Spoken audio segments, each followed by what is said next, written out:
Hola, Muy hola, bien. muy buenas a todos los oyentes de Pinceladas Ecuestres en un nuevo programa.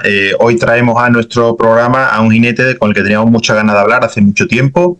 Un jinete que participó en la Olimpiada de Seúl 88 representando a España como jinete de salto y que en su evolución como jinete, pues ahora para nosotros es un gran representante de la equitación de tradición francesa y teníamos muchísimas ganas de hablar con él porque nos fascina su equitación, nos fascina sus vídeos, nos fascina todo lo que vemos de él y nada, y aquí estamos pues para conocerlo un poquito más. Juan Diego, ¿qué tal? ¿Cómo está?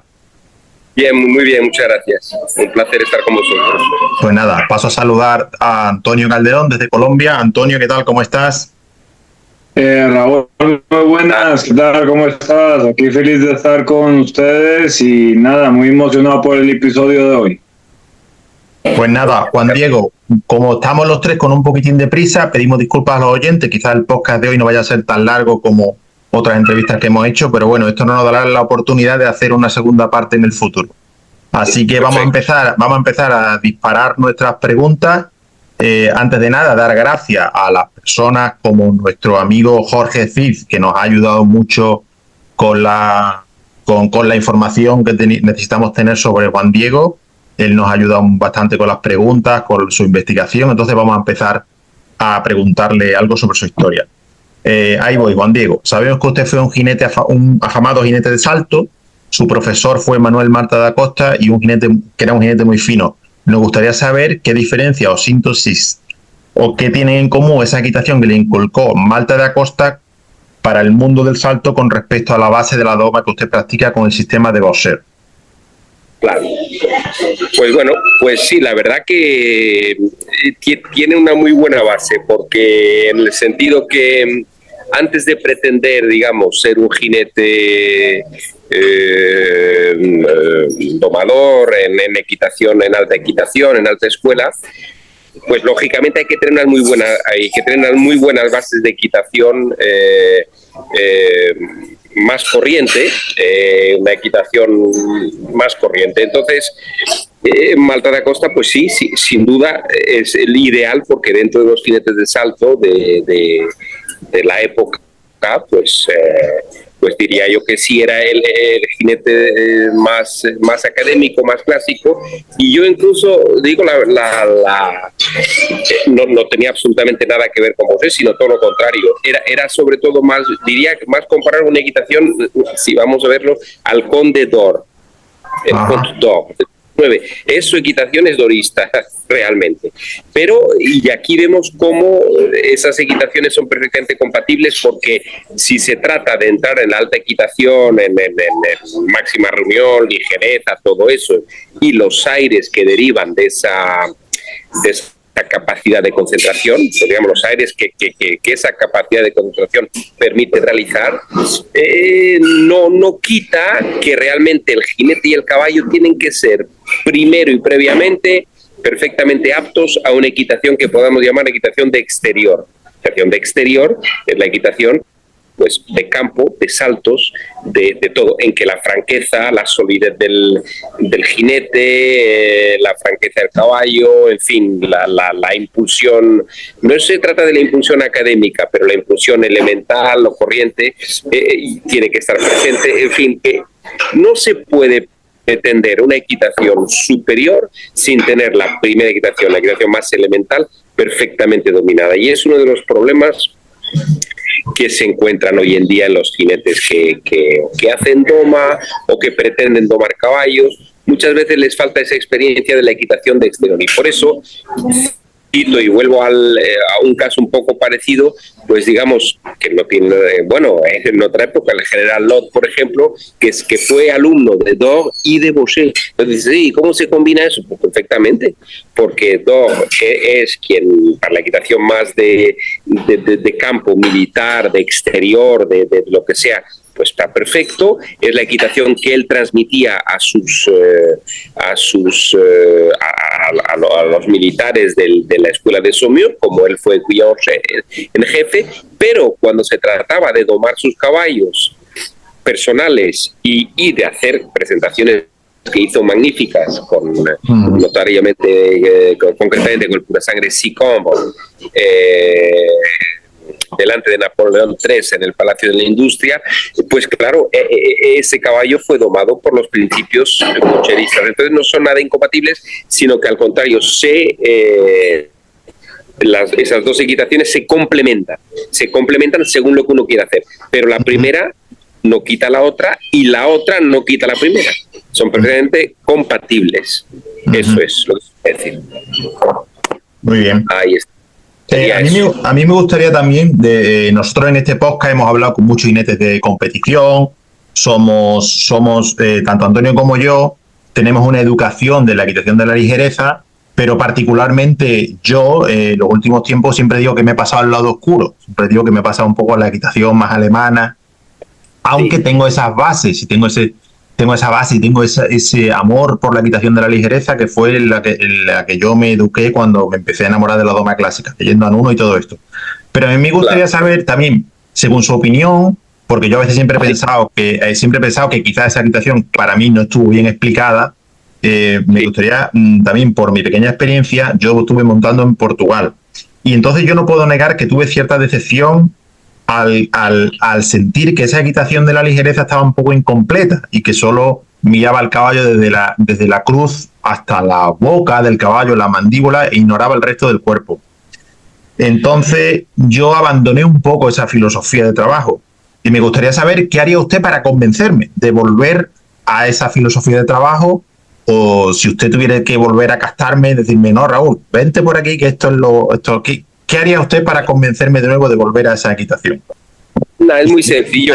Salirme del lado oscuro, irme del lado oscuro. No, es muy sencillo, porque ahora mismo lo que me acabas de describir es simplemente esa equitación mal hecha, que es lo más corriente. Es muy raro encontrar buena equitación. Exactamente.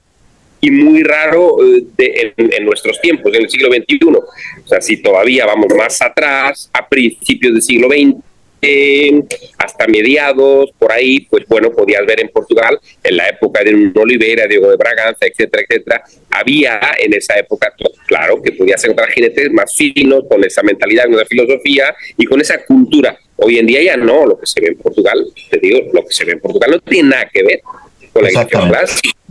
Lo que se ve en Portugal es, muchos jinetes que hacen competición y luego montan caballos de equitación de trabajo y tal, o incluso los jinetes de la escuela de arte ecuestre son simplemente jinetes competidores, normal, y luego aparte de las competiciones, pues la mayor parte de ellos hacen competiciones y luego hacen la presentación de la escuela. Es decir, que no hay una equitación clásica hoy en día en Portugal, en este momento, como no hay en casi ninguna parte del mundo.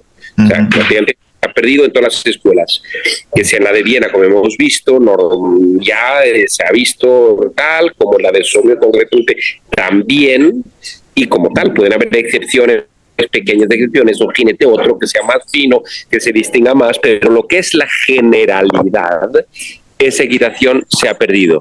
Entonces, es normal que si tú vas a ver algo, pues no te convenzca, porque ahí lo que me has dicho, claro, es que, digamos, que la equitación de Bosché, digamos, se basa fundamentalmente en la puesta en mano.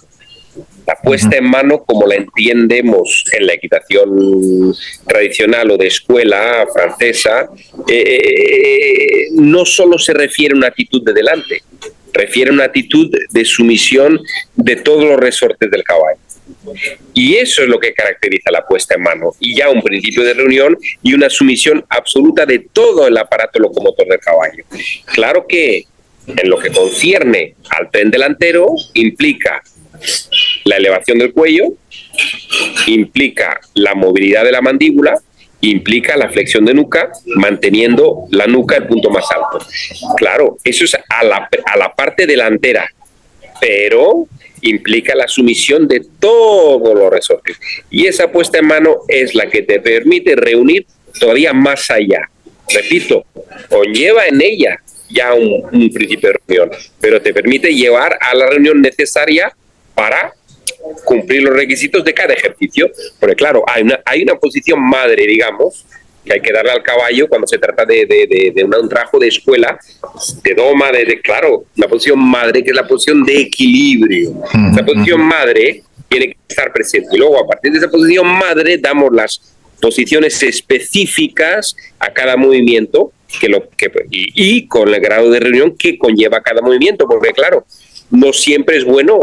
A ver, si hay demasiada reunión, malo es. Si la reunión es viciosa, porque a veces lo es, que es una reunión negativa, como se ve muy frecuentemente, hoy en día se ve muchas veces pues con una buena concentración viciosa, que la llamo yo, como caballos en los piafés extremadamente sentados y metidos de atrás. No, ese caballo no está en una reunión útil, ese caballo está aplastado de atrás, demasiado metido, aculado, y eso no es, claro, que para las personas que no entienden y dicen, míralo, está sentado, está metido, ¿qué va?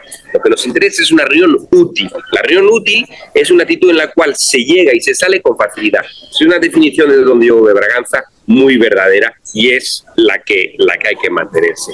Entonces, yo creo que la equitación, aparte que no hay, si vamos más lejos, no, los principios de Bosché, que es quien ha ido más lejos en la explicación, en el estudio de esta equitación más avanzada, son los mismos que los principios de la antigua escuela alemana. Los mismos. No es que Bosché los haya copiado, es que son lógicos y fundamentales. No sé si conoces, por ejemplo, Ludwig Unersdorf, 1791. Pues si lees ese libro, te darás cuenta que es calcado los principios de Bosché.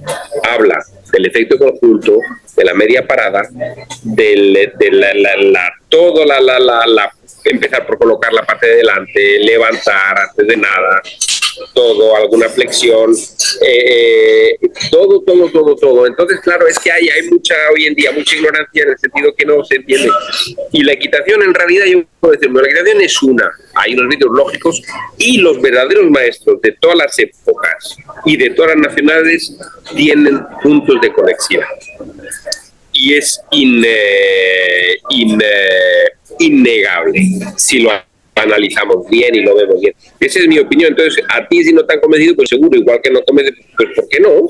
¿Por qué no hay una verdadera puesta en mano, por ejemplo? Porque cuando hay una verdadera puesta en mano, todo el caballo está funcionando y tú notas todo el caballo debajo de ti, todos los resortes listos a responder a ti, y es la sensación maravillosa de la verdadera ligereza, que es la disponibilidad del caballo. No es, porque ojo, hay muchos tipos de falsas ligeretas que han perjudicado muchísimo a la verdadera. ¿Qué son eso? Pues caballos elevados, pero elevados en fuerza, que todo el mundo sobre la elevación del cuello, es porque la elevación del cuello, si está bien hecha, es perfecto.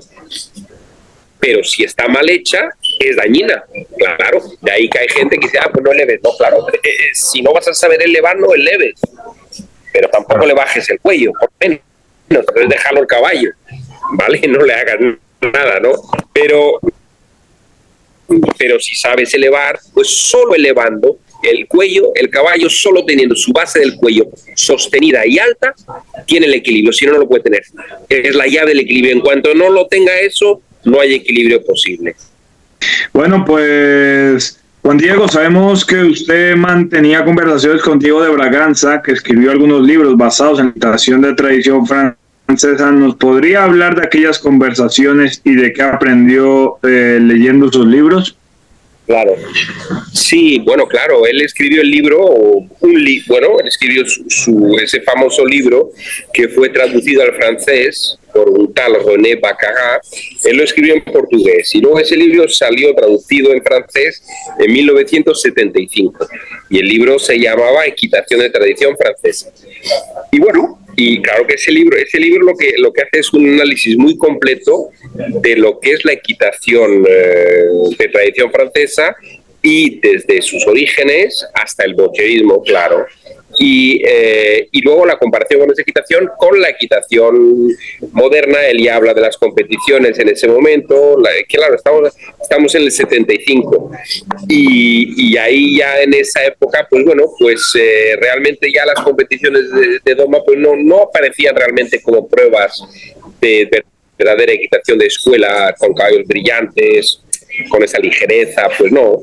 Sí, ya, en esa época ya digamos que la cosa, igual que si vosotros podéis ver, por ejemplo, que habréis visto seguro lo que es Xavier Lesage en 1932, cuando gana en Los Ángeles, la Olimpiada, bueno, pues ese es un modelo de equitación de escuela, de ligereza total, en la cual no hay diferencia entre lo que es la equitación tradicional y la de competición, porque es lo mismo. Las pruebas se hicieron, las pruebas de doma se crearon para preservar justamente la equitación académica tradicional entre los países y que hubiera un poco un intercambio y no sé qué, pero después, ¿qué pasa? Que realmente luego en la práctica, pues eso se ha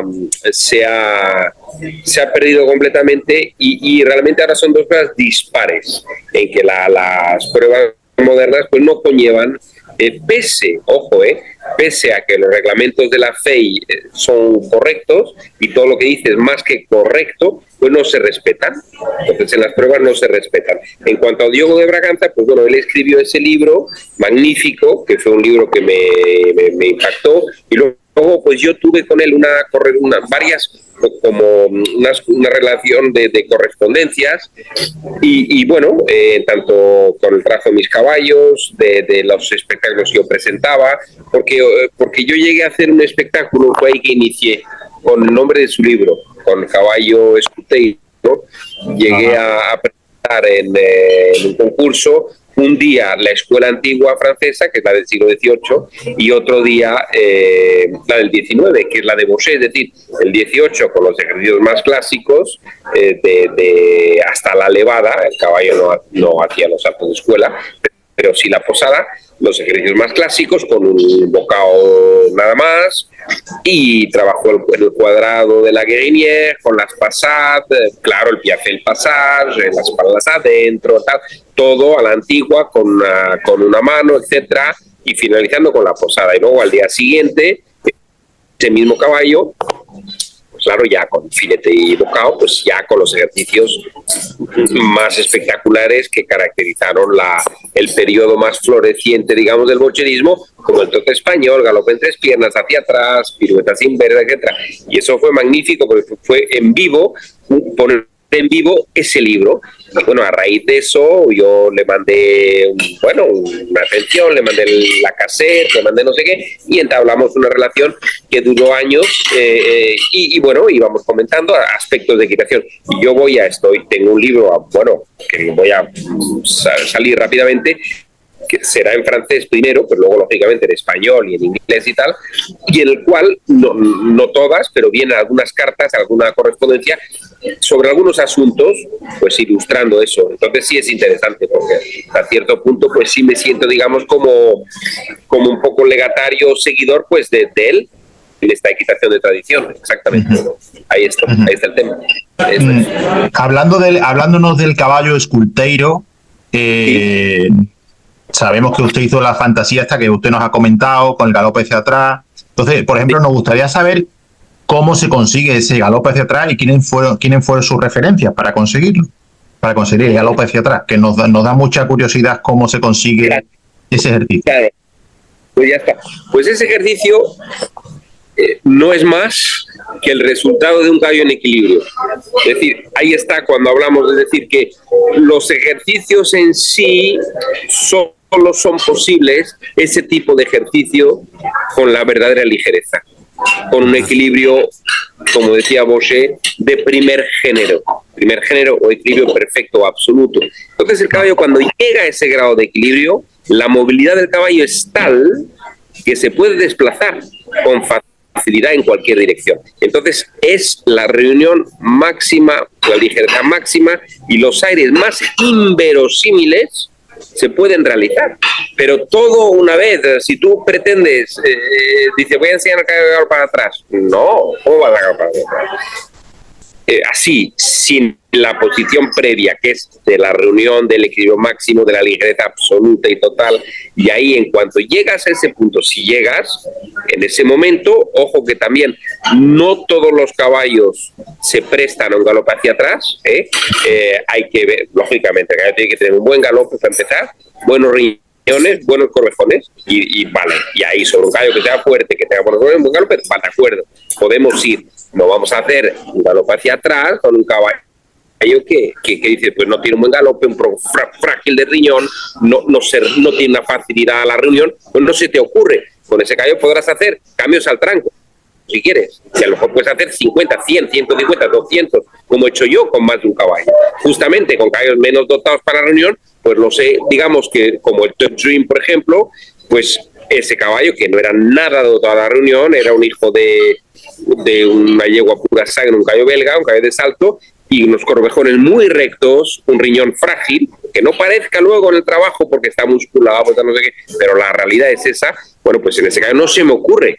Sin embargo, digo, pues mira, pues vamos a sacarle más partido en los cambios al tranco, que hacía series de en 8 alías, como otro caballo que tuve antes, que era el Marduk, que también hacía series en 8, en no sé qué. Entonces, claro que hay que ver cada caballo también un poco a qué se adapta más. Entonces, el galope de atrás, el caballo, repito, tiene que tener un buen galope de base natural, que galopar un caballo bien y ser fuerte. Y ahí, entonces, en ese caso, vale, entonces en ese caso es reunir, llegar al galope del sitio, pero en el sitio verdadero.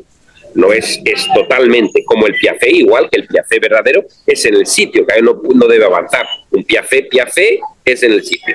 Entonces ahí tiene que galopar en el sitio. Pues lo mismo que para el trote sería el piafé, pues para el galope en el sitio. Es lo mismo, pues tiene que dar esa concentración. Y cuando llegan a esa concentración con facilidad, el galope hacia atrás viene con una relativa facilidad, que simplemente por como la movilidad es tal, yo lo utilicé, la forma de practicarlo fue según Phillips, según James Phillips, con Diego de Braganza de esos aires. Llegamos a hablar de eso, yo cuando lo empecé a hablar, él nunca los practicó, él sí practicó, claro, lógicamente, piafé, pasar, las piruetas, todo eso y el paso español.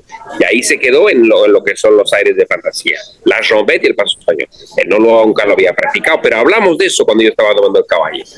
Y incluso de la posición del cuerpo del jinete, cuál debería ser, etcétera, no sé qué. Y eso sí hablamos por carta de tal. Y bueno, y yo seguí lo que me pareció más lógico, porque ¿quién ha escrito sobre el galope hacia atrás? Phillips, Bedon y Saint-Phal. Son los tres que han escrito, los tres que lo han realizado. La descripción de galope hacia atrás que tiene no es buena, es muy rara. O sea, que la descripción no es ni correcta. O sea, que empieza como por las manos, por los pies, en fin, es un lío. O sea, eso no hay que tomarlo en cuenta. Pero los que sí tenemos fotos y tenemos, lógicamente, ya fotos de Phillips, de Bedon y Saint-Phal en la galope hacia atrás. Y de los tres que lo realizaron en esa época, luego Dacuña Meneses lo realizó con Caio Baudelaire, que también hace galope en tres piernas en Portugal, y luego Nuno Oliveira realizó también la galope hacia atrás. No hay que, yo lo vi con Euclides en un vídeo, se ve, y está bien, muy bien. Ahora, hay muchos galopes hacia atrás que no son galopes hacia atrás, volviendo a eso, igual que se ve en Francia, por ejemplo, Bartabás, se ve que es el galope hacia atrás. No, eso no es galope hacia atrás. Igual que se ven toreros que salen de la arena como dando saltos hacia atrás. Eso son como una especie de un aire en dos tiempos hacia atrás, que el caballo va levantándose así, y bueno, pero eso no tiene nada que ver con el galope, ni tiene nada que ver con la reunión. Pero el verdadero galope hacia atrás sí lo han realizado algunos Écuyer, estos, y en Portugal es verdad que Nuno Oliveira y Dacuña Meneses, eso que yo sepa. Entonces yo utilicé la forma de Phillips, que es simplemente cuando el caballo llega en ese equilibrio, empezamos con una pequeña indicación de la mano, una pequeña, pero que la indicación cesa automáticamente, es el inicio y cesa, y es el asiento que hace un peso, pero eso ni se nota de fuera, que hace un peso en dirección a la grupa y pesas un poco hacia la grupa, y el caballo, como la movilidad es tal, la movilidad consecuencia del equilibrio máximo, el principio es el mismo principio que el equilibrio de los cuerpos superpuestos, es decir, que el equilibrista que tiene en su punta de la nariz una pluma, la pluma se desplaza, y entonces él, para que la pluma no caiga, se pone debajo, y la pluma no pesa nada con relación al equilibrista. Pues lo mismo en esa equitación cuando se llega a ese grado de ligereza. el menor movimiento, el menor peso de sobrecarga del caballo va y se pone debajo. Y se pone debajo. Y ahí vas dando es un casco. Como el galope es extremadamente reunido, no hay que pensar que nada, es un casco a cada vez, tan, 10, 20 centímetros, tan. Esa es la explicación. Equilibrio de cuerpo super. La ayuda es con la mano. La ayuda es con la mano para ir hacia atrás. Nada, la mano ni se nota, es una pequeña indicación primero y cesa enseguida. Y la mano ya no hace nada. Y sigue el asiento. Y las piernas mantienen, si hace falta, la actividad. Pero llegado a ese grado de actividad, hay que tener en cuenta que el caballo tiene que galopar en el sitio en bajada de pierna y mano. O sea, tú ya es que no tienes que tocar nada. Tiene que estar en bajada de pierna y mano. Es decir, como sabes, que la mano y la pierna no actúan y el caballo mantiene su... Y ahí, en ese grado de equilibrio y de actividad, una pequeña indicación de la mano diciendo, ahora vamos para acá, que no es tirar, cerrar los dedos, y luego el asiento inmediatamente hace que el caballo vaya recuperando su equilibrio hacia atrás, porque tú como que lo desestabilizas con el asiento y él instintivamente pone los pies hacia atrás. Pam, pam, pam, pam, pam. Es así como lo he hecho. Y así como lo describe James Phillips. Eso es la explicación. Muy bien. Ahí Juan está. Diego, respecto al libro que usted nos ha comentado, nos gustaría saber cuándo va a salir el libro que usted nos ha comentado que ha escrito, cuándo va a salir el libro y si el libro va a ser un tratado de equitación o un tratado de la historia de la equitación, un poco que nos adelante un poco más o menos de qué va a ir el libro. Claro, no, el libro ya llevo muchos años, yo como que ya llevo como 15 años que empecé a tomar notas y tal. Y lo tengo, lo del libro lo tengo hecho. O sea, es un momento de yo presentarlo, estoy juntando ahora fotografías, juntando tal, darlo a la publicación en cualquier momento, rápidamente. Todavía estoy con un trabajo de eso, de recoger, de organizar y tal. Y el libro, primero en francés, porque mi madre era francesa y de ahí que también, y como hay muchos términos franceses y tal, es en francés, pero luego en español, lógicamente, y en inglés, ¿no? Pero entonces, rápidamente, no sé si este año, a lo mejor sí, por lo menos en francés ya la primera tal, y luego ya las traducciones, ¿no? En español y luego en inglés. Y luego, el libro, la historia no, o sea, para repetir la historia hay miles de libros, tal. Yo si escribo un libro, lógicamente, es para decir algo que no se ha dicho hasta ahora.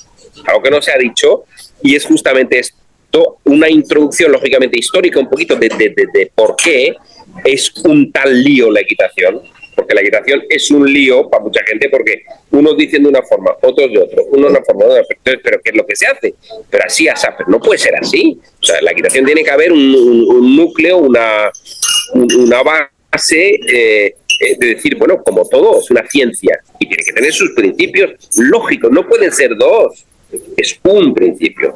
Entonces, una introducción explicando, siempre fue un poquito así, y el por qué, y no sé qué, y luego pues sacando lógicamente, cuál es la verdad de la equitación, porque de los grandes maestros, los puntos que son verdaderos, y ahí resaltándolos, juntándolos, y explicando esto, más las aclaraciones personales, más que no sé qué, para hacer una línea de conducta y de entendimiento lógico de cómo se debe domar un caballo, de cero hasta el galope hacia atrás. Eso es, si el caballo lo permite, lógicamente.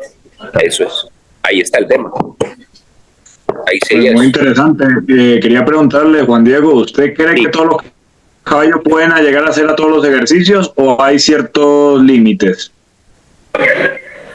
No, como te dije, por ejemplo, el galope hacia atrás no se te ocurre si el caballo no tiene un galope ya, como he hablado antes, sea un buen galope, un riñón fuerte, cordones sólidos, lógicamente no todos. Ahora, todos los caballos, eso sí, pueden estar ligeros y equilibrados.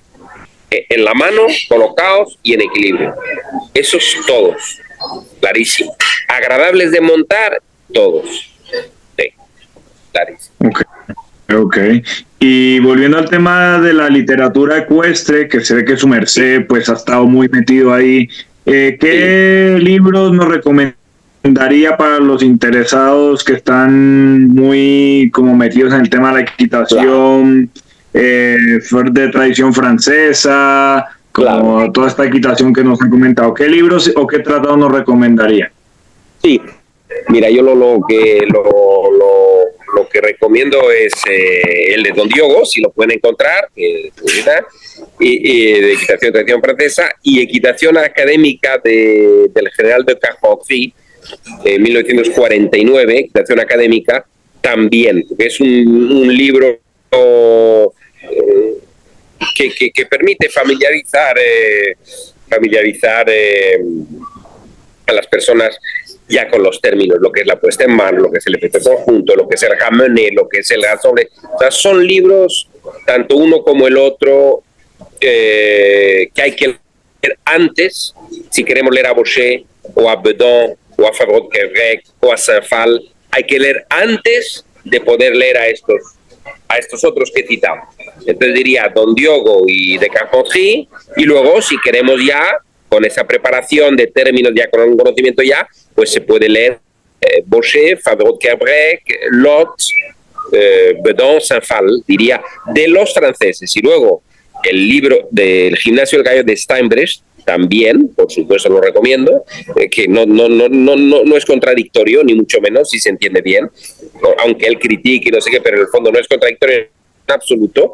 También el Gimnasio del Gallo de Steinbrecht, y este otro de Unersdorf, que equitación alemana, Ludwig Unersdorf, que es la equitación alemana clásica, que o sea, no hay contradicciones, si se entiende bien. Eso es lo que recomendaría. Vale, y le pregunto, ¿y qué opina usted de los libros de Nuno Oliveira y este libro de Philip Carr, el de la Escuela de la Ligereza? ¿Qué opina usted de esos libros, de los de Nuno y de este hombre, que pues no le he oído mencionar a estos dos?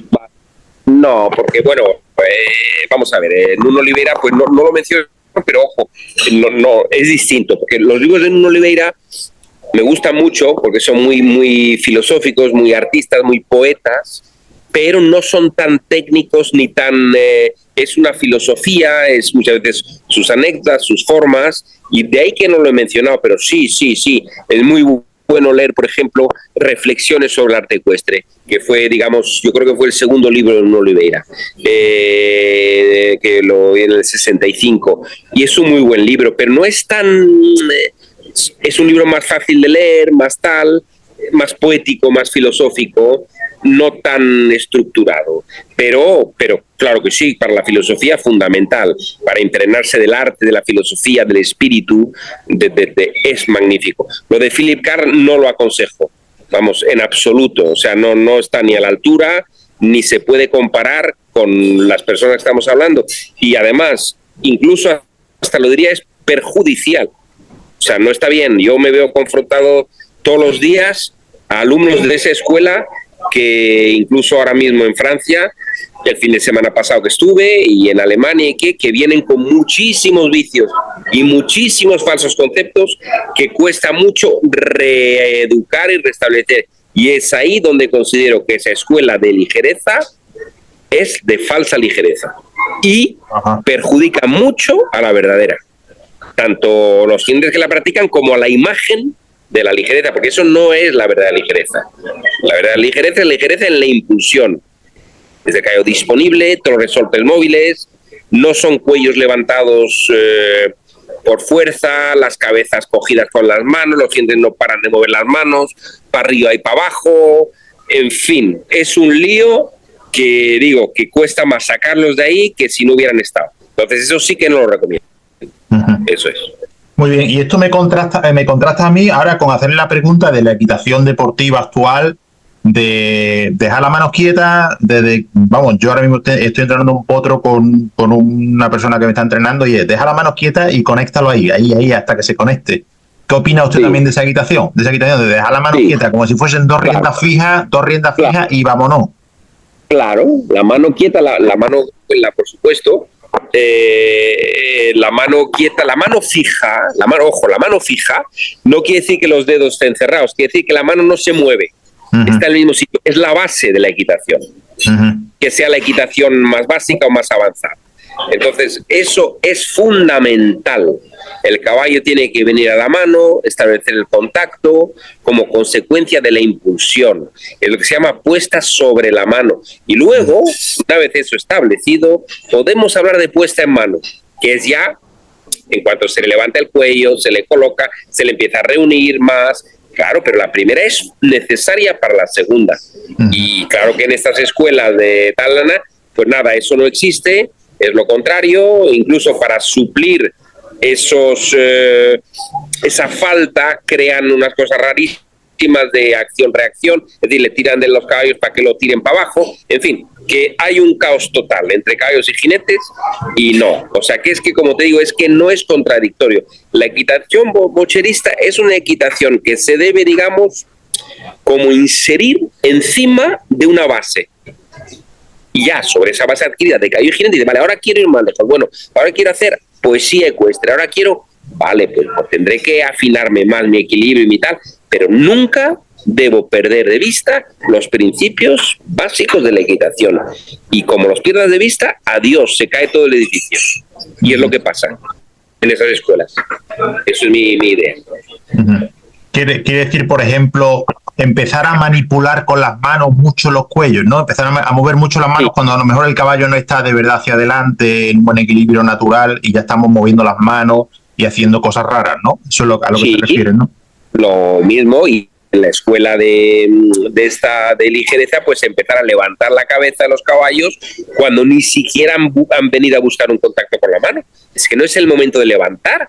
O sea, tú no puedes empezar así, tú tienes que dar una base de impulsión, de confianza en la mano, de contacto, de propulsión de los posteriores, que empujen bien, que se gimnastiquen, empezar a preparar el terreno gradual. Y un momento dices, vale, ahora ya empezamos. Y luego, sobre todo, sin acular, porque todos esos levantamientos, es como te dije, levantar un caballo. El caballo, para estar en equilibrio perfecto, tiene que estar con el cuello bien levantado y sostenido.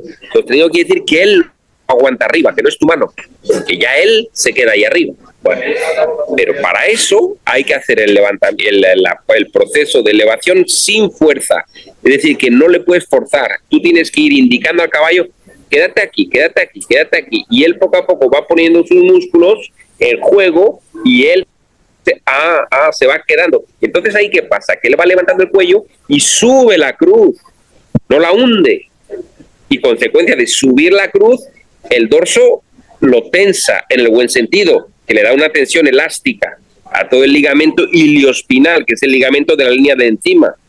Pero si tú esa elevación la haces en fuerza, como simplemente levantar las manos y subir la cabeza del caballo, y no es el caballo que se queda, sino que tú lo tienes ahí arriba trincado todo el tiempo de la tensión, ¿qué hace el caballo? Pues ¿qué hace? Como está trincado, deja la cruz y la base del cuello, se hunden, porque tú lo trincas y eso se hunde, y consecuencia el dorso también se hunde, y eso es tan contraproducente como un caballo encapotado. Claro. Es que también es malísimo tener un caballo encapotado, porque hoy en día ya se sabe que es malísimo. Hace años la gente pues no parece que no lo sabía, ni todo el mundo encapota caballos. Mira que cuántos estudios hay hoy en día con caballo encapotado, del roll en fuerte, no sé qué, da lesiones, no sé qué, ya la gente lo sabe. Bueno, pues lo mismo de malo es esa elevación forzada. Claro, hay que saber hacerlo. Claro. Ahí está el tema. Muy bien, Juan Diego, también nos gustaría hablar un poquitín de su experiencia como jinete olímpico de salto en la Olimpiada de Seúl. Claro. Entonces nos gustaría conocer cómo fue aquella experiencia y lo que a nosotros nos parece un poco extraño, que de un jinete de salto, o la imagen que usted tenía para nosotros de un jinete de salto, y que ha sufrido esta metamorfosis, o ha disfrutado esta metamorfosis de convertirse en el representante de la equitación clásica tradicional. ¿Cómo ha sido esto? ¿Cómo fue ese proceso? Bueno, el proceso es sencillo, porque yo siempre tuve ese gusto, esa vocación por la alta equitación. Y fue justamente el libro de Don Diego de Braganza, que me lo ofrecieron de regalo cuando yo tenía 10 años. Y luego, claro que con esa edad, bueno, veía las fotos y tal, pero luego lo leí y tal, y que me desperté y digo, no, esto es lo que me atrae, esto es lo que me gusta. Y claro, ¿qué pasa? Que las pruebas de doma, y en España incluso ya, te digo, en esa época no eran muy atractivas. O sea que para mí incluso el salto, pues sí, es una cosa que me atraía más, pero no quiere decir que nunca dejé de aprender la equitación, de indagar, de trabajar mis caballos. Y justamente por ese motivo y por no estar de acuerdo ya con las pruebas de doma, o sea, ya lo que se veía. O sea, tú la gente de doma ya era ver jinetes dando patadas, o sea, es que es lo que se veía, dando patadas, trincados de la boca, dando patadas y tal. Eso no es ni bonito ni nada, o sea, no era esa equitación fina, pero sí, por eso hay una diferencia que hacía don Diogo y hago yo, que realmente, y que no debía haberla, que es la equitación de escuela o académica y la equitación de competición. Y normalmente debía ser la misma. Y desgraciadamente no se ve la equitación tradicional, ni se veía en esa época. Por eso yo no me interesé por las pruebas de doma.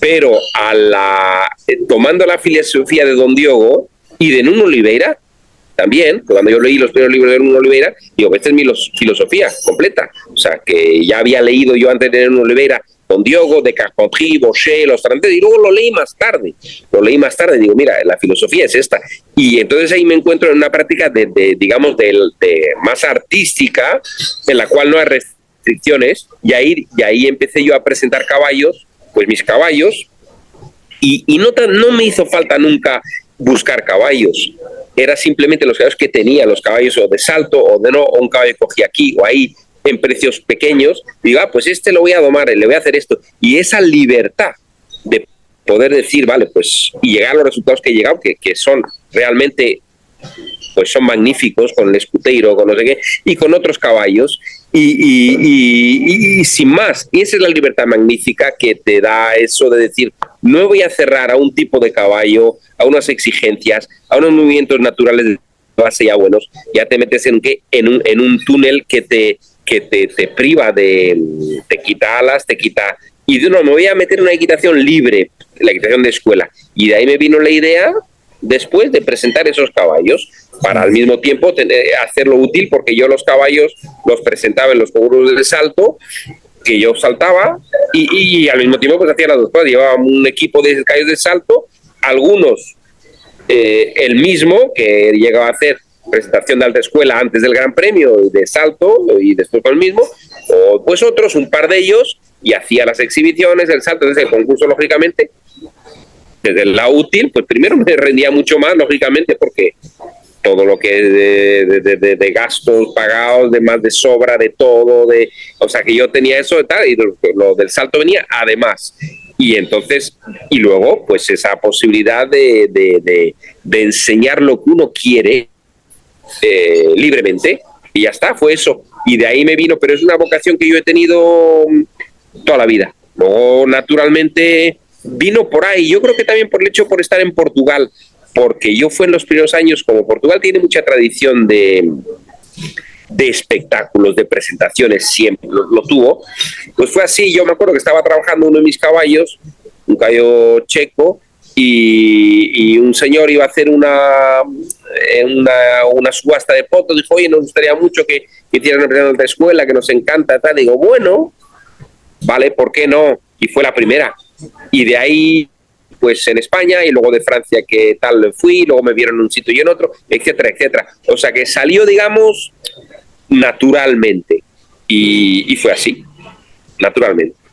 Oiga, qué interesante, Juan Diego. La verdad que estoy aquí fascinado escuchándolo. Y bueno, quisiera que nos comentara. Ahí nos enteramos que su merced conoció al gran Nuno Oliveira y que llegó a montar algún caballo de él, como fue Bunker. Nos gustaría que nos contara un poco la impresión del maestro y cuánto hay de mito y cuánto hay de realidad en él. ¿Cómo fue esa experiencia? Claro. No, o sea, no. Yo conocí, no, al maestro yo no lo conocí. Yo conocí al hijo, a João Oliveira, en el año 93, en Bélgica. O sea que estábamos en un restaurante en Bélgica, él en una mesa, yo en otra, nada, con personas, amigos, y nos presentaron.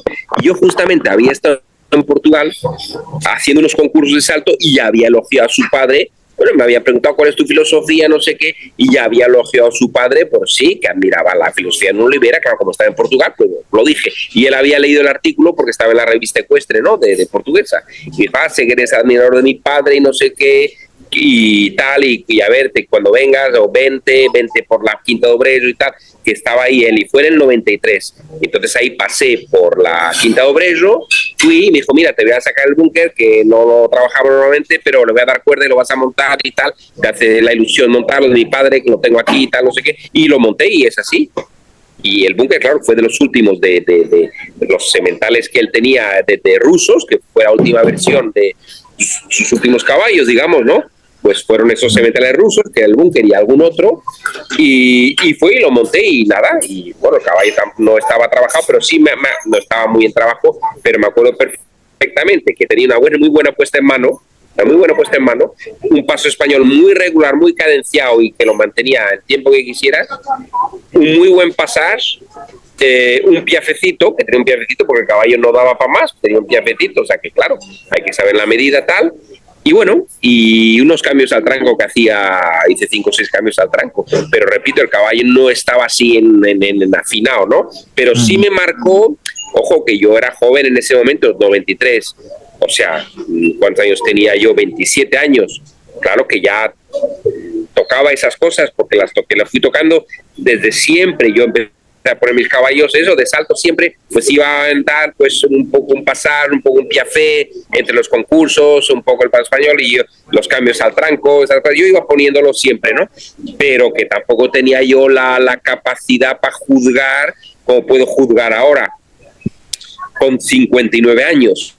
Pero lógicamente sí me agradó claramente eso, la puesta en mano, la regularidad del pasar, la tal, no sé qué, sí me agradó, me quedó marcado eso, sí, sin duda.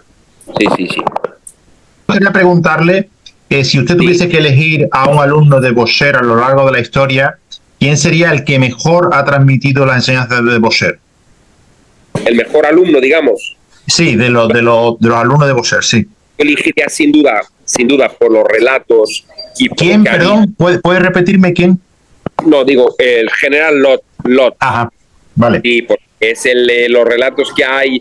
He visto yo muchos informes de periódicos, de cosas con sus presentaciones y tal, los relatos de tal, y realmente incluso Fabergé de Quebec, como hablaba de él, dijo que realmente que había hecho toda Europa mirando un poquito la equitación que se practicaba y que no encontraba ningún jinete en esa época del valor del general Lot.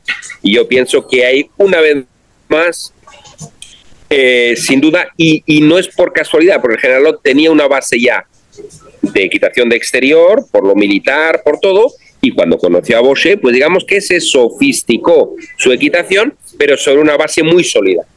Y por eso yo pondría el general Lot, que fue alumno directo de Boscher. Lógicamente, luego hay los discípulos indirectos, como fue el Bedon, por ejemplo. Y entonces ahí sí pondría Bedon, porque las fotos que podemos ver de Bedon son maravillosas. Claro, digo, Lot me fijo a los relatos de periódicos, de revistas de la época, de tal, de no sé qué, de otros écuyers, como hablan. De Bedon, las fotos y los comentarios del general de Carpentry, que lo calificaba de écuyer mirobolante, ¿no? De fuera de lo normal, de lo natural. Y vemos las fotos que tiene de Robert Sarre, el trote extensión sostenida, el trote español, la foto de Piaffe brillante de Marduk, etcétera, entre otras. Marduk era el caballo que yo montaba, Mabrouk.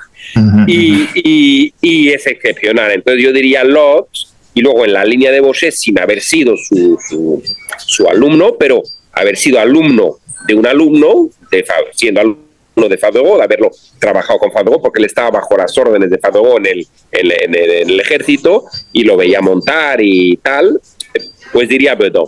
Como directo Lot y como indirecto Bedon. Ajá. Eso es. Ya hablando de jinetes más modernos, a mí me gustaría comentarle, y no sé si usted lo conoce, pero para mí, yo siempre he dicho que en España, de los jinetes que conozco, el que mejor representa esta equitación es Augusto Colastra. Además que es un grandísimo jinete, es un gran tío. No sé si usted conoce a Augusto y qué opinión tiene de él. Sí, lo conozco. Bueno, Augusto Colastra, que yo creo que estuvo creo que estuvo con un Olivera o con Joao. Con Joao, sí. Sí, con Joao. Lo veo más más marcado por Oliveira o João, mucho menos por los bocherismo. Pero, ojo que Oliveira era bocherista, pero parcial. O sea, nadie puede ser tan... Quiero decir, que yo tampoco digo que soy total, o sea, no soy un integrista porque digo, no, el caballo tiene que tener las bases, tiene que estar tal, y es, digamos, como un colofón, ¿no?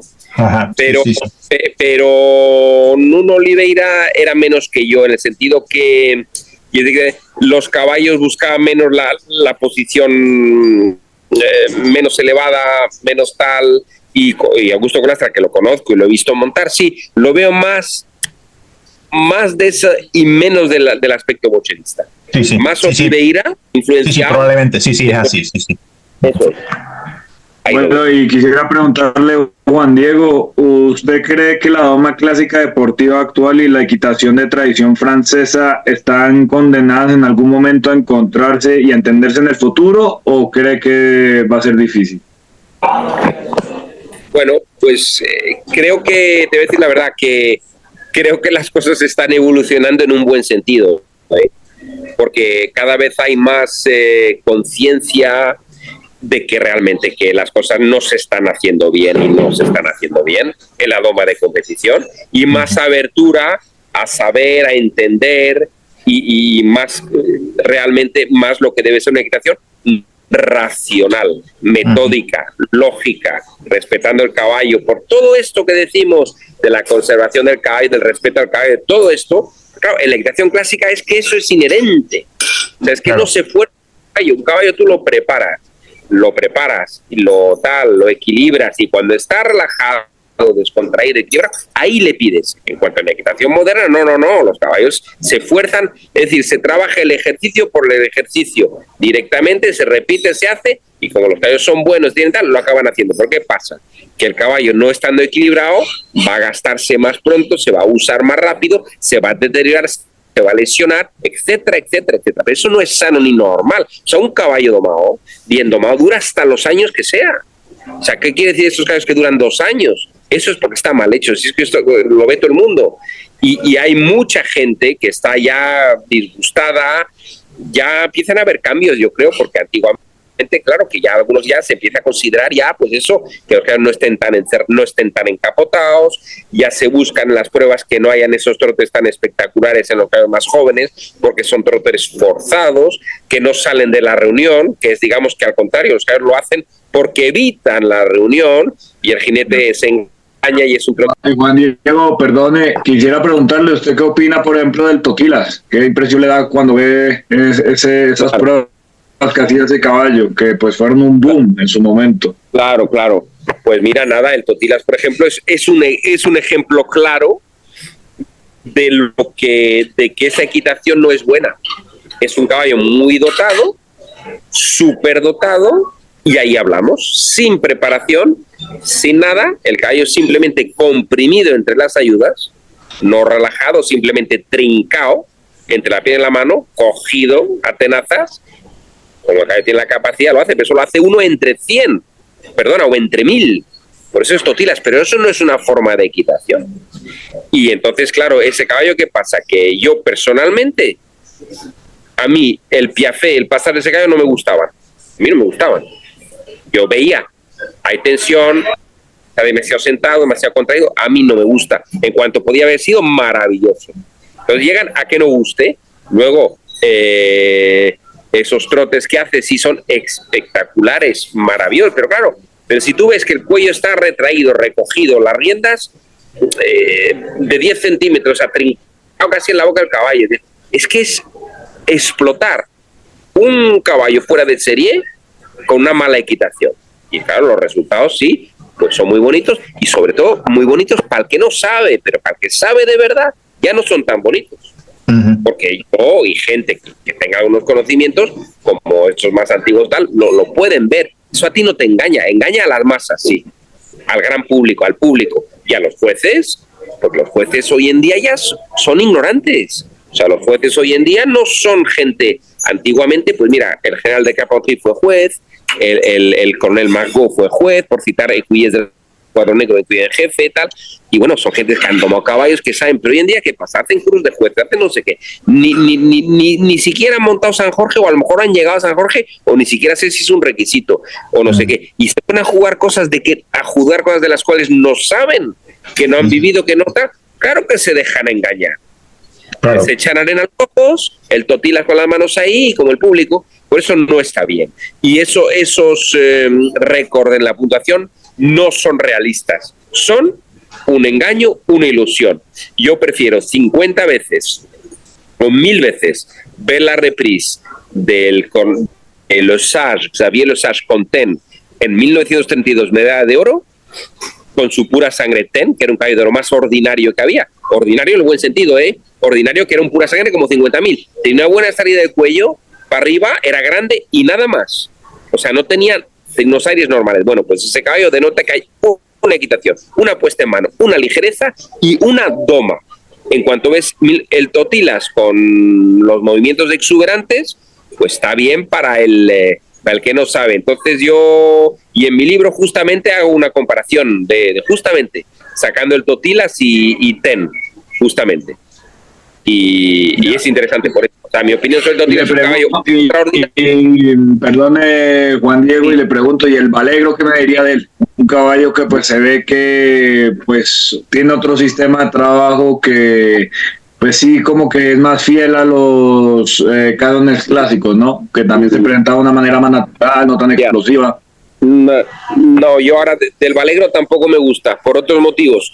El Valegro, todo lo que ha presentado, siempre el caballo va muy apoyado en la mano, muy apoyado, apoyadísimo. O sea, que le cortas las riendas y el caballo, tú le cortas las riendas y se cae la cabeza para abajo. Demasiado apoyo y no me gusta, porque no hay ligereza.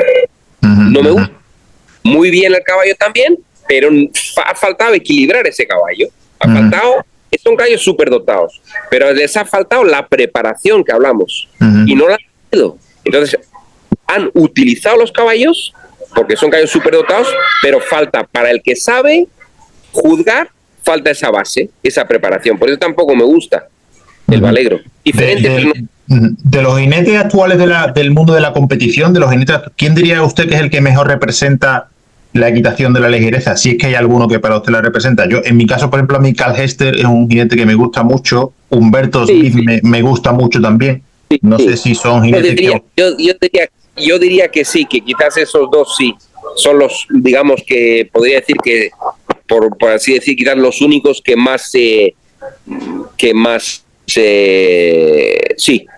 mejor representan. Sí, yo diría que sí. Aparte de eso, no nada. Yo diría que nada.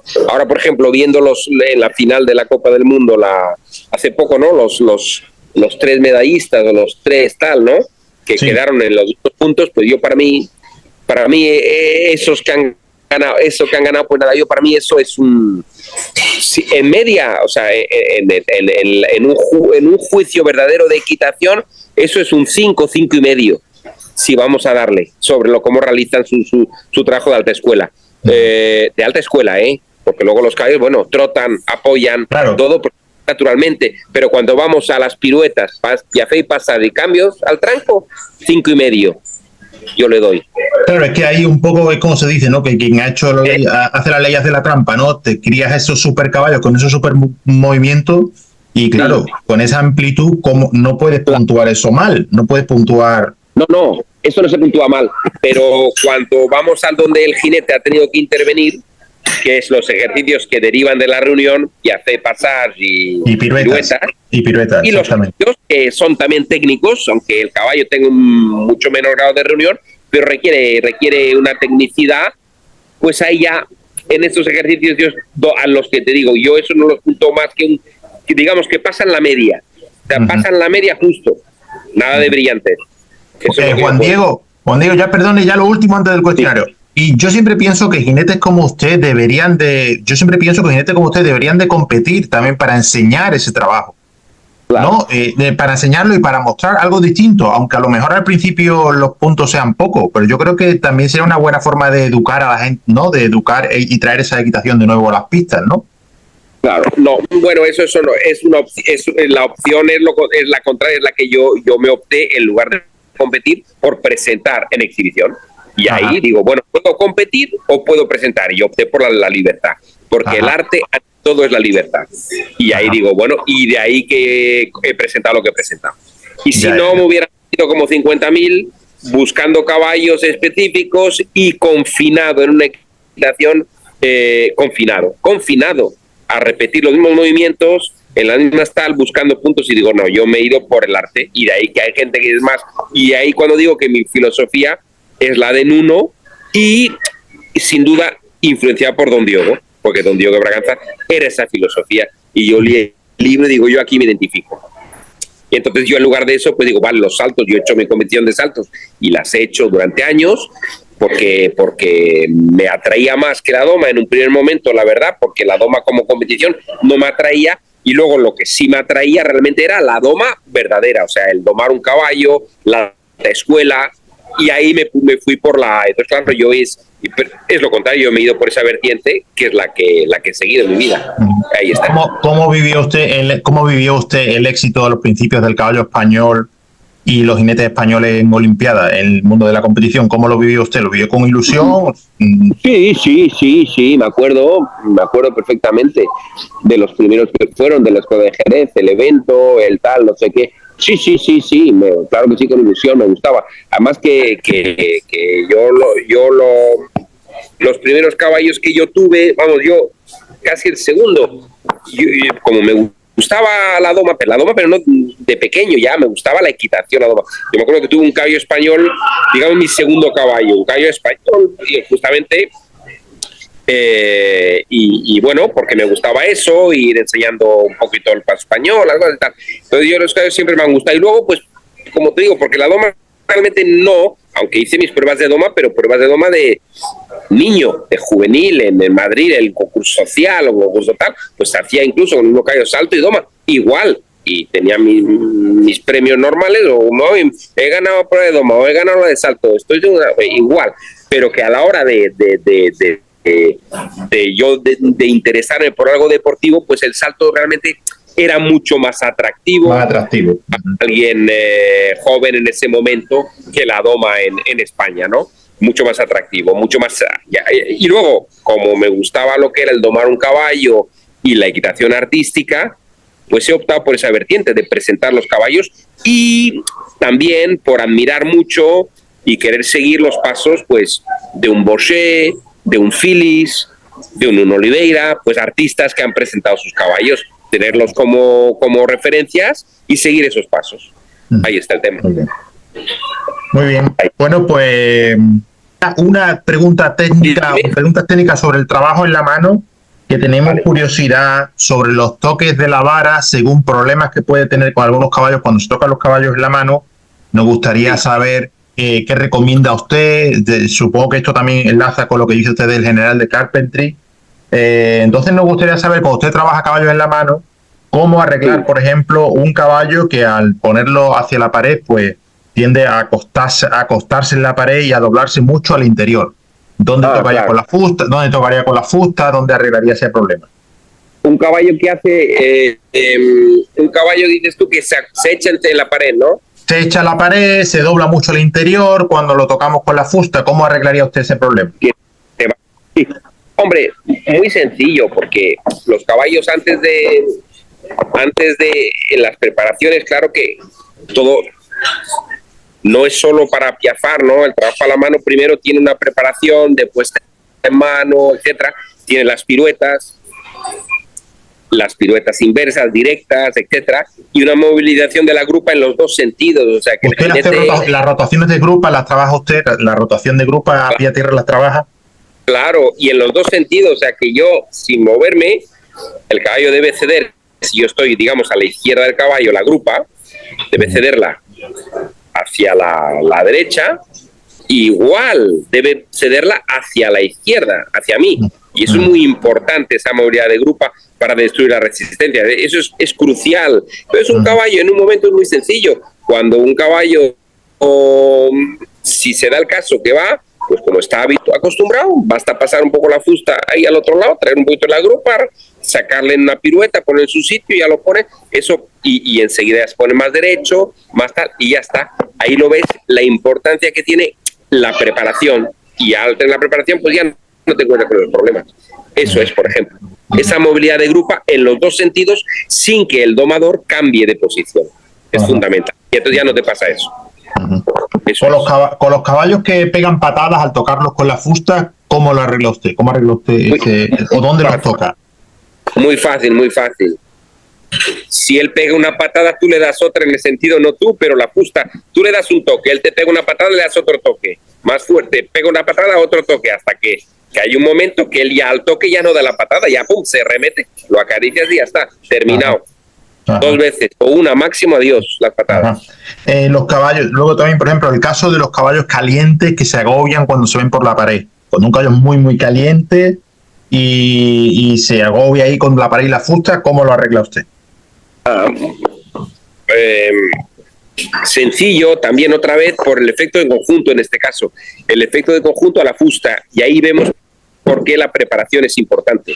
Antes de empezar realmente en la teoría a un caballo a pedirle que se movilice, hay que poderlo inmovilizar, y ese es el efecto de conjunto con la fusta en el riñón, que es uno de los procedimientos de Bochet a pie, que es acostumbrar al caballo a calmarlo, pero no es simplemente por poner la fusta como cree gente, no, es por ponerlo entre la fusta y la mano, es decir, la fusta en el riñón, pero que produce siempre un efecto impulsivo, que lo recibes en la mano, y entre la oposición el caballo se inmoviliza, se para y descontrae la mandíbula, y esa preparación del efecto conjunto la tiene que tener estudiada y aprendida, esa lección, antes de empezar a reunir y a piafar. Entonces, en cualquier momento que por algún motivo la tensión suba, efecto de conjunto, adiós tensión, relaja otra vez y vuelves a trabajar.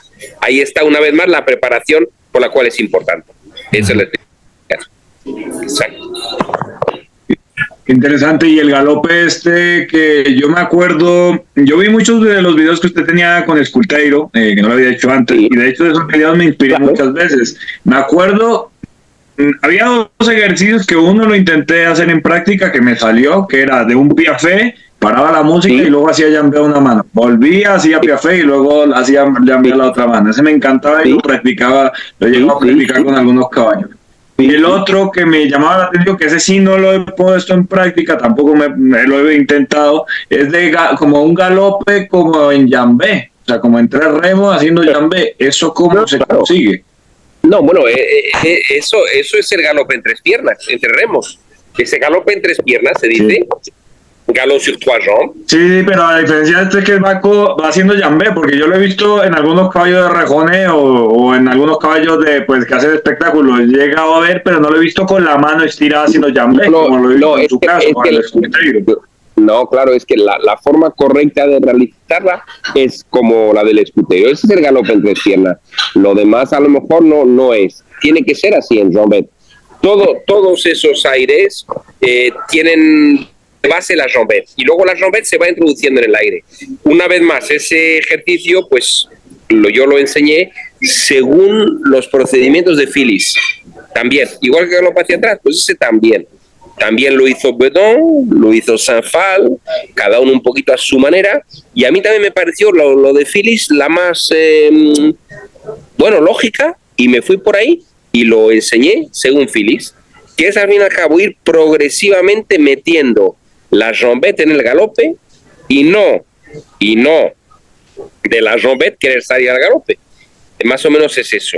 Entonces vas con calma, primero galopas, paras, pides una jambette, dejas posar, sales, luego después ya entre la parada y la jambette ya reduces el tiempo, hasta que ya casi en el momento que casi que estás parando y ya estás pidiendo la jambette, ya tienes casi un tranco en el aire suspendido. ¿Eh? Yo creo que sí. No, que es más o menos parecido como cuando usted le enseña a los caballos los cambios de pie a base del cambio simple, ¿no? Primero de la transición de galope, paso, salida a la otra mano, hasta que lo reduce, es más o menos el mismo sistema, ¿no?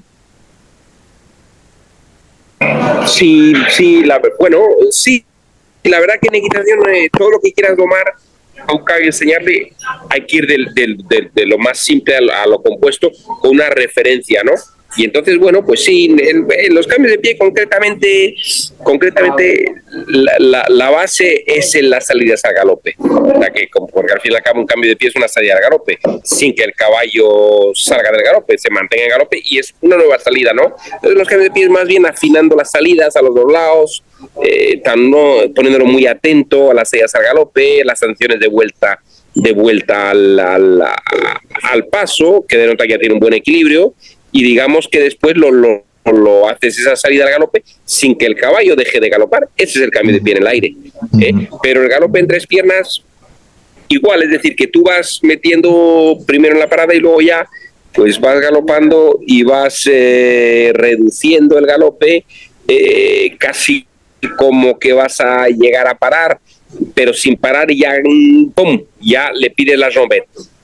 Y luego pues cada vez menos lento, ya reduciendo menos, hasta que hay un momento que ya no lo reduces y ya mantienes tu galope reunido. Eso sí se entiende, no vas a galopar en tres piernas, el galope ya tiene que ser reunido, pero sobre ese galope reunido ya se la pides y ya, pum, te sale. Bueno, si te sale, pues muy bien, y luego claro que salen muchos problemas, porque igual se te desune de atrás, como ha pasado, igual se te tira para arriba como una lanzada para arriba, porque como le pides aguante ya, él para aguantarse casi se te empina. Sí, ellos buscan y tal, y tú vas diciendo esto sí, esto no, esto sí, hasta que ya encuentras. Y ya cuando tal, vale, y luego ya, pues ya si tienes una, ahí está, ya lo has conseguido, ya luego es poco a poco 2 trancos. Y luego la calidad, que mantenga la mano estirada, claro, lógicamente, o sea, no vale la pena hacer 10 con una mano, no. Entonces yo por eso siempre la calidad, la una, vale, 1, 2, 2, y la mano estirada. Pero el galope correcto en tres piernas es ese. O sea, si tú ves las fotos de Phillies, de Bedon, de Saint-Phal en los libros, lo verás, la mano estirada, como el escuteiro. O sea, los que lo hacen sin estirar no es el verdadero galope de tres piernas. Es como los que hacen el galope hacia atrás, como te dije, los rejoneadores que salen de la pista en 2 tiempos, no galopan, van dando saltos hacia atrás, pero el galope no está ahí. O sea, que es un poco eso. Ya. Y quisiera aprovechar antes de pasar ya al cuestionario final, si Raúl le parece, que nos hablara un poco del beneficio del ejercicio del paso español, que es un ejercicio que en la doma clásica muchos jinetes lo ven como un ejercicio de circo, pero yo pienso que no, que es un ejercicio que es muy beneficioso para la doma del caballo, independientemente de que compita o no. Exacto. Pues sí, mira, justamente es un ejercicio muy benéfico porque justamente da libertad de espalda, equilibra el caballo, cadencia el paso, lo equilibra, hace que el caballo se crezca, se ponga mucho menos en las espaldas. Entonces, por la práctica del ejercicio, lógicamente, vas a mejorar su equilibrio. Ahora bien, una vez más, hay que hacerlo bien. El caballo en el paso español tiene que mantener su paso intacto, o sea, tiene que andar de atrás bien. Y sin embargo, si lo haces a detrimento de la calidad del paso de atrás, pues estás perjudicando, porque estás haciendo, a eso sí que tienen razón, porque entonces ya el caballo hace que de atrás, en lugar de desarrollarlo, lo estás deteriorando, y eso es, pero porque está mal hecho. Si el paso español, el caballo tiene que andar con naturalidad atrás y con fluidez, y si lo hace así, es extraordinario. Si está mal hecho, pues es malo. Vale, claro. Eso es. Muy bien, Juan Diego. Antes de pasar al cuestionario, me gustaría saber un poco qué tipo de embocadura le gusta a usted más y qué opina de la muserola alemana, que por ejemplo a mí es una cosa que me gusta utilizar. Nada, pues vamos a ver las embocaduras. Bueno, yo como embocadura, filete, el filete, o un filete Boucher o un filete de palillo de agujas, porque tanto uno como el otro son filetes que se quedan más fijos en la boca y entonces mejor colocados y se mantienen en su posición. Y luego, claro, con el bocado y filete, pues un filete Boucher perfectamente es lo ideal porque queda bien colocado. Y luego la muserola alemana, sí, muy bien. La muserola alemana está muy bien porque sin estar muy apretada, porque claro, no hay que apretarla mucho, lógicamente, pero estando poco apretada, como actúa en un punto de sensibilidad del caballo, pues permite, pues si hace falta que un caballo que tiene tendencia a abrir en demasía, que hace resistencia demasiado grandes, pues minimizar esas aberturas de boca resistencias para poder avanzar más rápido en su educación. Y te permite, sin apretarla mucho, pues que sea eficaz. Eso es lo que diría de la muserol alemán. Muy bien. Pues nada, Juan Diego, muchísimas gracias. Vamos a pasar al cuestionario, que ya son respuestas rápidas. Fácil. Vale. Y nada, le hacemos Antonio y yo, le hacemos cada uno una pregunta y usted da una respuesta rápida. Vamos allá. Bueno, pues ahí voy yo con la primera. ¿Disciplina cuál es favorita? Claro, pues la disciplina, la alta equitación, la doma, pero que es que no es la doma de competición, es esta equitación de equitación de escuela, digamos, que no es una disciplina. Es que desgraciadamente, claro, eso no hay pruebas de equitación de escuela. Pruebas de equitación de escuela sería eso, decir, oye, tú doma tu caballo y luego vete y haz lo que tú quieras. ¿Vale? Pues equitación artística, pero como no lo hay, esa es mi favorita, es la que yo he hecho en exhibiciones. Es mi favorita. Muy bien. Ejercicio favorito. Ejercicio favorito. El Piaget. Muy bien. Raza de caballo preferida. El pura sangre, inglés. Muy bien. 3 caballos que le hayan marcado o que lleve con mucho cariño en el recuerdo. ¿Cuántos? 3 caballos que le hayan marcado en su carrera como jinete o que lleve con mucho cariño en el recuerdo. Claro. Es el Escuteiro, el Tirol, con que hice la Olimpiada, creo que fue uno, fue un mejor caballo de salto.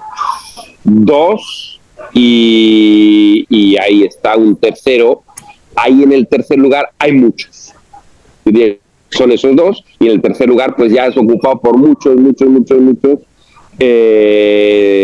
Ahí es difícil de déjame pensar un poquito. Es que mira, te diría que no hay tercer lugar, o sea que el tercer lugar son muchísimos, claro, de los mejores, tanto de salto o de doma, pero que se equiparan. Sin embargo, diría que hay 2 que... Vale, me habéis... Oiga, Juan Diego, y quería preguntarle si nos podía comentar rápido un poco cómo fue la historia de Escuteiro, porque ese caballo yo creo que a muchos jinetes que lo hemos llegado a ver nos ha marcado mucho. A mí por lo menos me marcó y me inspiró muchas veces. Sí. ¿Cómo lo consiguió ese caballo? ¿Cómo es la historia? ¿Sí se puede contar un poco rápida? ¿Cómo lo...? Pues cómo llegó ese caballo a su vida y por qué llegó un caballo lusitano ahí. Pues usted que dice que le gustan los caballos pura sangre. Muy por casualidad, porque estaba yo mirando caballos en un club de Madrid, en Somosaguas, otros lusitanos por casualidad, porque yo ya tenía algún caballo que hacía presentaciones, pero ya tenía alguna edad, que era el Marduk, que era un caballo checo, que hacía los cambios al tranque muy bien, hacía tal. Fue mi primer caballo que hice presentación, un paso español magnífico, muy brillante, que aparece en un caballo castaño, que aparece en algunos de los vídeos de YouTube en una pista verde y tal. Bueno, y estaba yo mirando, un señor que ahí, digo, bueno, que tiene unos caballos lusitanos buenos, a lo mejor, digo, pues algo. Entonces, cuando estaba mirando los caballos del señor, de repente, mi exmujer, dice, mira ese caballo que está ahí atrás. O una señora, una chica montando. Míralo. Yo no lo miraba, yo seguía con mirando a los otros. No, pero míralo. Bueno, a ver qué, no sé qué. Bueno, pues está aquí, no sé qué. Y el caballo, ¿pero qué hace ahí tan lejos? Pues, ¿qué hace tan lejos? No, porque no se puede acercar a los otros porque el caballo es muy especial, muy dominante y tal, y se pone de pie, pega patadas a los otros, y la señora pues lo monta un poco alejada. Y nada, y así fue. Y entonces digo, bueno, pero a ver, montalo no sé qué, pero era muy pequeño. Entonces el caballo medía 1,56, no medía más. Y digo, bueno, pues a lo mejor puede ser un buen caballo para mi mujer, pero hay que domarlo, hay que ponerlo. Y entonces, bueno, pues yo lo empecé a montar y lo empecé a trabajar, pero el caballo realmente tenía ese carácter muy dominante, extremadamente dominante, tal, no sé qué, y lo empecé a trabajar. Y luego, pues yo, como el caballo era pequeño, digo, este es muy pequeño para que yo monte, que presente. Entonces las primeras presentaciones que hice con él fue en riendas largas, porque yo pensaba que era muy pequeño, y digo, va a quedar mal.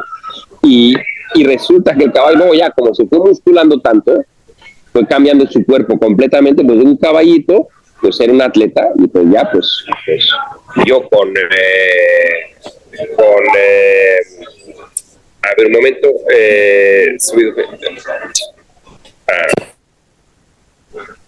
¿me oís? Sí, ¿no?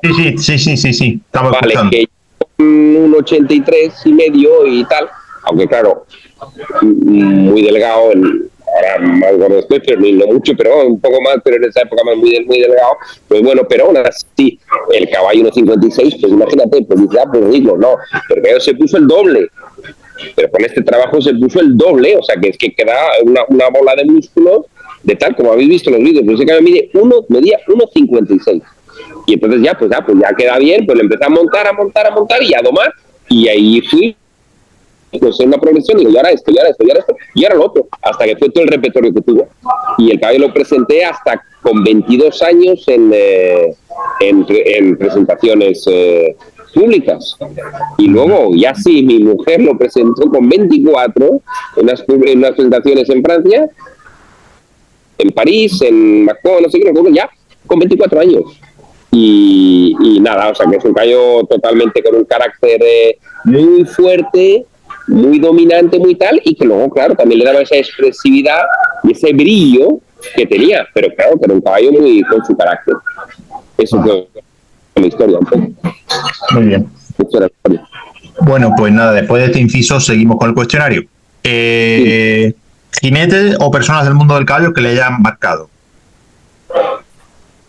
Pues claramente Manuel Matadacosta, que me ha marcado completamente, porque pues yo lo veía como jinete cuando yo iba al concurso de Madrid como niño.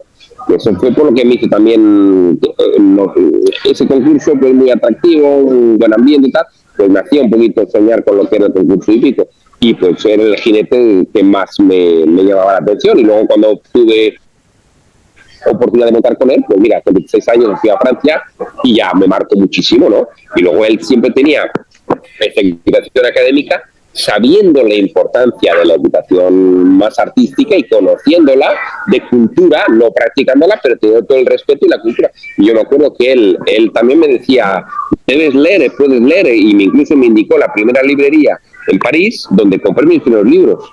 Bueno, el libro de Don Diego me lo regalaron, pero aparte el siguiente, que fue Equitación Académica de Descartes, mi segundo libro, lo compré en la librería Jorge V en París, ya no existe, compré ese y muchos más, y luego Le Bochet, Bedon, Sanfal, y a veces en mi biblioteca, y estudiando, y me decía, no, ¿te gusta esto? Lee tal, no sé qué, o sea, que además que fomentaba, sabiendo él, manteniéndose en los límites de lo que la equitación de salto le era necesaria, o sea, pero sin pretensiones a más, pero buenísimo, y en esa equitación, de manteniéndose sobrio, digamos, un buen profesor sobrio.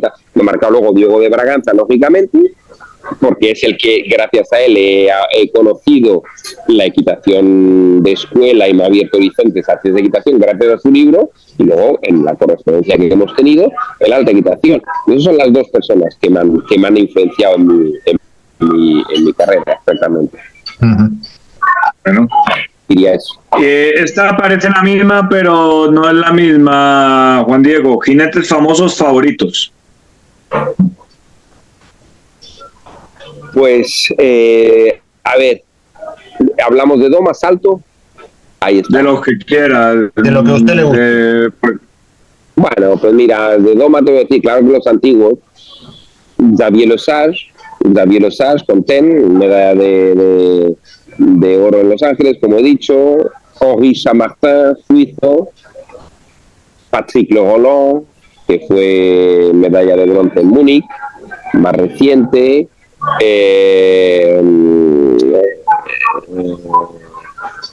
También Filatov, que montaba el Absent, que realmente las transmisiones que hizo en Roma cuando ganó los Juegos fueron impresionantes, en viaje de pasar, irreprochables, 10 sobre 10, igual que las que he pedido de hoy son 5,5, bueno, pues esas son 10 sobre 10, esa es la diferencia. Pues irreprochables. Neckermann, Joseph Neckermann, alemán, también, que montaba muy bien. Pues ahí había grandes jinetes de doma en su época, con la competición, que admiro porque he visto los vídeos y los veo, esos sí son admirables. Y luego en salto, pues claro que han habido jinetes también, aparte de Muy bien. Juan Diego, ¿cómo se recicla usted? ¿Estudia, sigue viendo vídeos, lee libros? En fin, ¿cómo sigue usted aprendiendo? Muy bien. El reciclaje fundamental fue mi libro. El hacerlo como lo hago siempre, llevo 15 años haciéndolo, pues eso es que me obliga a leer, a reflexionar, a escribir, a ver, a poner, a corregir, a consultar, a poner, y eso es un ejercicio magnífico. Y ahora en cuanto estoy en la ultimación siempre, pues releo, corrijo, pongo, o sea que tengo siempre todo fresco en la cabeza, los principios. Y luego toda la oportunidad de ver, de pensar todos los días, pues es en el carácter de uno, que es tener la mente abierta a la reflexión, a la observar los caballos, todos los jinetes, y de todo se aprende diariamente. Y claro, y luego al hacer mi libro, pues claro, te mantiene en contacto siempre con el tema que está siempre en eso, lógicamente. Es un muy buen ejercicio para mí también. Muy bien. Muy bien. ¿Cómo le gustaría ser recordado? Dime. ¿Que cómo le gustaría ser recordado? Bueno, ¿cómo gustaría ser recordado? Pues lógicamente, pues como un, pues sí, pues como eso, como un ecuille. Un ecuille, la definición, pues es un hombre de caballos, pues que sabe domar un caballo, ponerlo, explicarlo, pues eso es, con alguien que espero poder de alguna forma, y de ahí la importancia de la publicación de mi libro también y todo eso, para que quede, pues sí, pues hacer un poco evolucionar la equitación, marcar la equitación y evolucionar, porque la equitación tiene que evolucionar en el buen sentido, tiene que evolucionar, hay que restituir cosas claras, o sea, que tenga alguna influencia en lo que es la equitación, o sea, que sea útil a la equitación, y eso es, como lo que he hecho toda mi vida es un hombre de caballos, eso es. Ahí está. Muy bien. ¿Sueños por cumplir, Juan Diego? De momento es mi libro, exactamente, es el sueño de realmente, que es un sueño que tengo por cumplir, que lo quiero tener publicado, hacerlo, y eso es mi primera, mi sueño que tengo que realizar, un buen libro de equitación de verdad. Bueno, ¿a quién le gustaría que entrevistáramos en un futuro en este programa? A ver, ahora del... a ver, claro, pero tiene que ser en español, ¿no? Además, ¿no? Claro. Sí, tiene que ser en español, sí. Claro, porque yo estaba pensando tal, pero claro, tiene que ser que sea español, que hable español.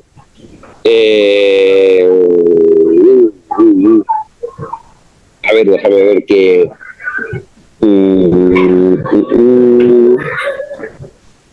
A ver, un momento que pienso. No pasa nada. Hay tiempo. No, pues, claro, a ver, estaba pensando en ese programa. Pues, a ver qué te diga yo. En cualquier modalidad que vosotros estáis... Sí, a un jinete que usted considere una persona interesante y que le gustaría escuchar.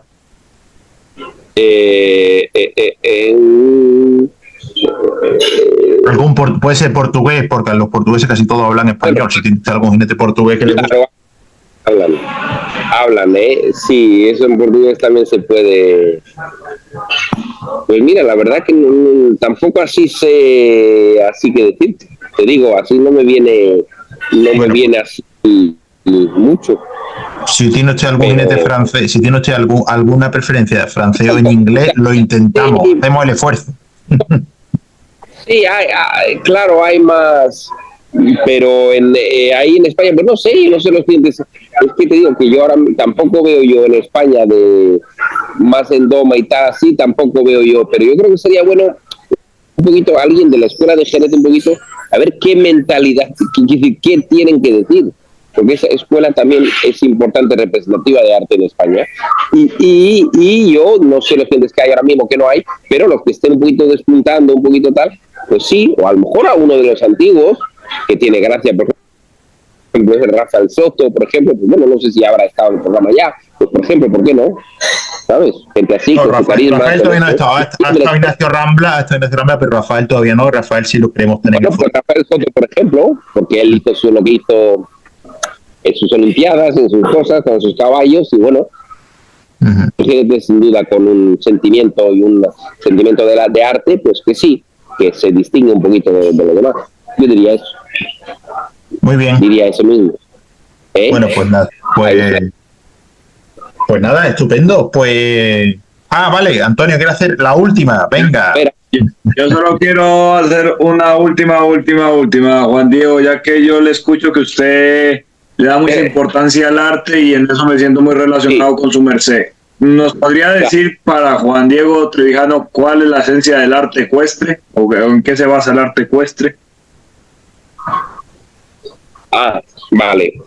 Pues mira, el arte ecuestre, como todos los artes, todas las artes, es la búsqueda de la belleza.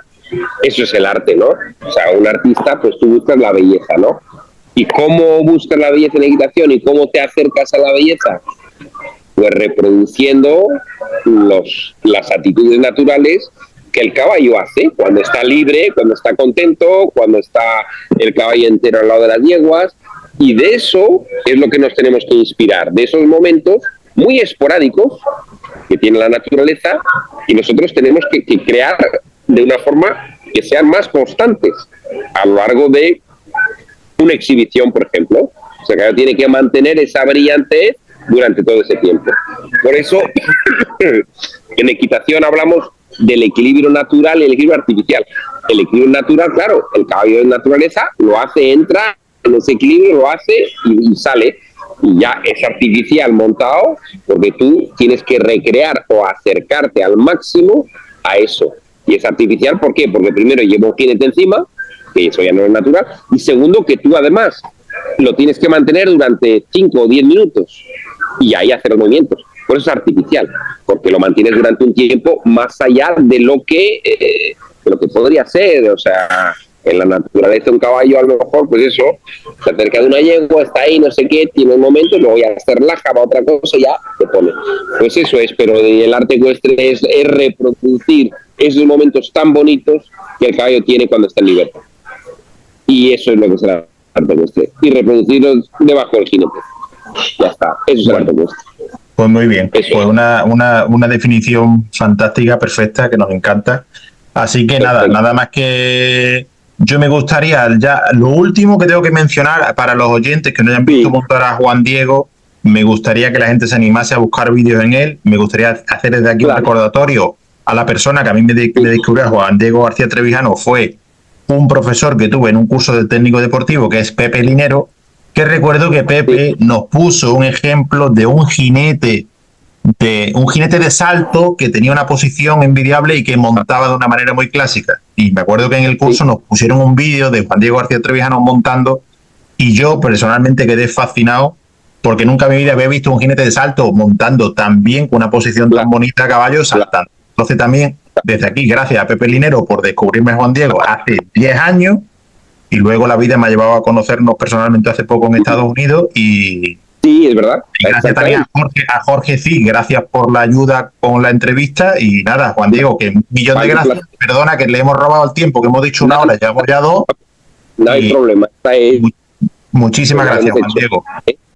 Juan Diego, muchísimas gracias por este tiempo, por habernos compartido todas sus opiniones y conocimientos. La verdad que motiva e inspira mucho escuchando jinetes con otros puntos de vista a los tiempos actuales, como es su merced. Y nada, darle gracias porque esos videos que usted tiene con el esculteiro, yo creo que ha motivado mucho jinete, entre ellos a mí, y bueno, que nada, que siga en esa labor, que la verdad que hace falta jinetes que hagan cosas distintas y que inspiren a los demás. Me alegro mucho, un abrazo a vosotros. Adiós. Hasta luego.